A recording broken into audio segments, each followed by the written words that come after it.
لحديثك صحيح كلا صحيح ترغيبات وبجمارة 322 پیغمبری خوا صلی الله عليه وسلم دفرمي من توضأ في بيته فأحسن الوضوء ثم أتى المسجد فهو زائر الله وحق على المزور أن يكرم الزائر. أما رزقار بونا حي على الفلاح. خوشويستي خوا أفرمي صلى الله عليه وسلم هر کەسێک لە ماڵەوە دەستنوێژ بگرێ دەستنوێژێکی جوان بگرێ و بێ بۆ مزگەوت. ئەزانی سەردانی کێی کردووە؟ سەردانی خوای گەورەی کردووە.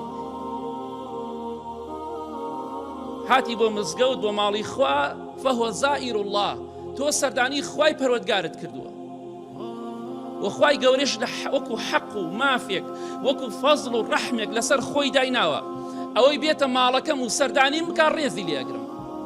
پێت خۆشە خوا ڕێزی لێ بگرێت دەیبی سەرمێنە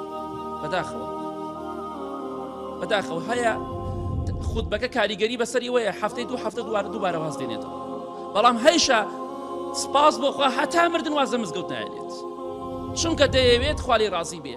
تۆ ڕۆژی 5 جار دەی بۆ مزگەوت 5 جار دەچی میوانی خوای پەروەردگار دەکەیت و خوا ڕێزت لێ ئەگرێ.